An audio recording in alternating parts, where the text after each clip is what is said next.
Chapter 9, the immune system and mechanisms of defense, screencast 4. Now, this screencast will be focusing on a medical application aspect of immunity. So we'll be talking about the theory behind vaccinations and other very common treatments that harness the immune system. Now, the first thing we're going to look at is the concept of memory. And on this diagram, what we want to keep in mind here is there's two responses. There's a primary immune response, and that's actually the first exposure. So one of the things you should be able to understand are these terms. So lag time, and that's how long it takes for antibody production, and then how long it takes to peak. So in the primary response, the lag time's anywhere from 3 to 6 days to actually produce the antibodies, and then peak at about 10 to 12 days. So quite a while. Now, the secondary immune response, this is on second and subsequent exposures to the antigen. And now look at the difference. The lag time is actually hour. It peaks in days. And in addition to that, there's significantly more antibody produced. So this is what memory is. Now, immunization is kind of based on memory. And immunization, it's a strategy for causing the body to develop immunity to a specific pathogen. Just recently, there's been a number of COVID vaccines that have been approved for emergency release. So we're probably going to be looking at some individuals starting to get vaccines probably mid to late December. That will be the frontline workers, highly at risk. Those who are at lower risk, probably looking at the second quarter of 2021, so probably next spring. And so active immunization, this is intentionally expose an individual to a form of the antigen that doesn't produce disease. These are vaccinations. Passive immunization, that's actually administering the antibodies to an individual. So you want to understand the concept between active versus passive.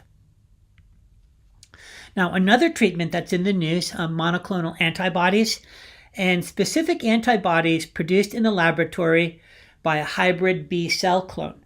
Commercial applications of monoclonal antibodies are used for home pregnancy tests, screening for prostate cancer, and also the diagnostic testing for hepatitis, influenza, and HIV. And as I indicated before, there has been an antibody treatment just recently approved for COVID also.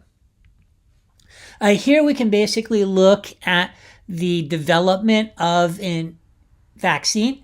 So first, the mouse is immunized, okay, gets the antigen.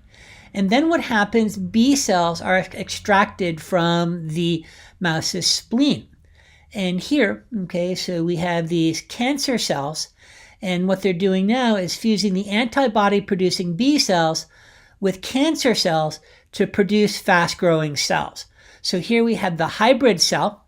Select the cells that produce the desired antibody, clone the antibody-producing hybridoma cells, grow large numbers of cells in culture, and then extract the antibodies. So here's that concept of monoclonal antibodies overall. Now, antibiotics are drugs used to combat bacteria. Antibiotics act by either killing the bacteria or inhibiting their growth. Antibiotics are especially toxic for bacteria by targeting features of bacterial cells that are different from eukaryotic cells. Now, this is an important thing to keep in mind. Antibiotics are not effective against viruses, and that's one of the problems that's happened with the overprescription of antibiotics, and certain bacteria are actually now resistant to antibiotics, so we need to develop new antibiotics. So that's a pretty significant problem there. Now, tissue rejection, this may occur following a tissue or organ transplant if the recipient's immune system attacks the transplanted tissue or organ. So what's happened here is the immune system has recognized the transplant organ or issue as not self. Now, to minimize the risk of rejection, there's two things that they really try to do. They want to match the ABO and other blue blood group antigens, and the MHC antigens. Now this is the hard part. You want at least a 75% MHC match, and that's essential. And the MHC antigens allow the body to distinguish self from non-self.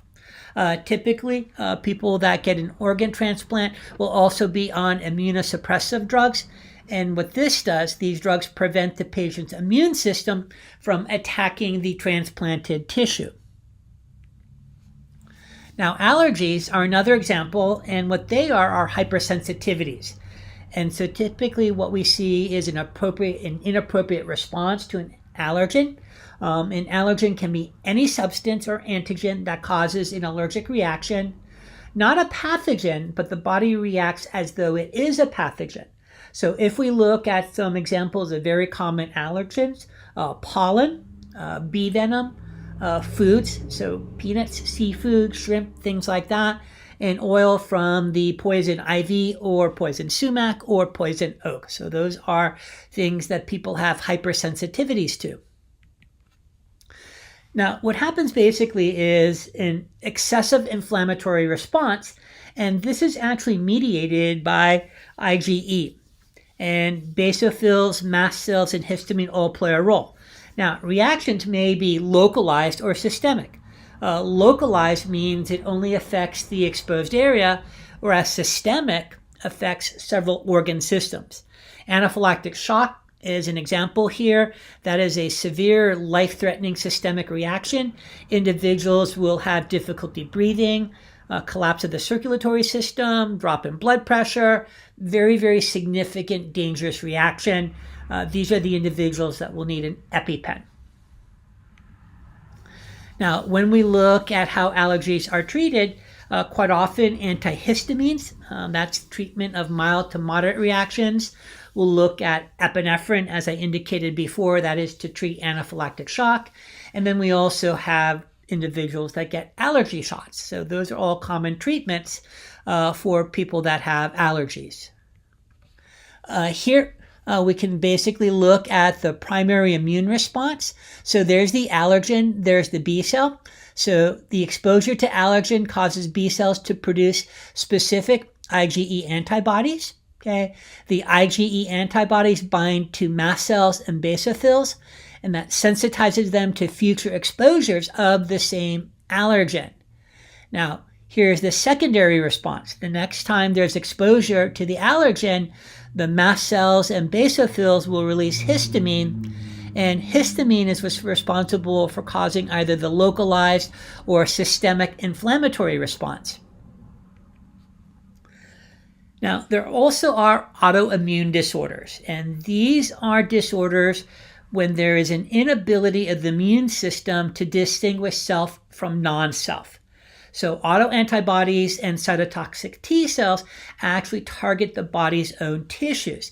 If we look at some examples, lupus, okay, so that's characterized by inflamed connective tissue.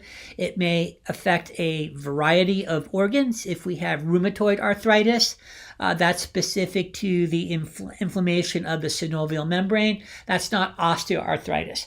If we look at type 1 diabetes, also MS, those are other examples of autoimmune disorders.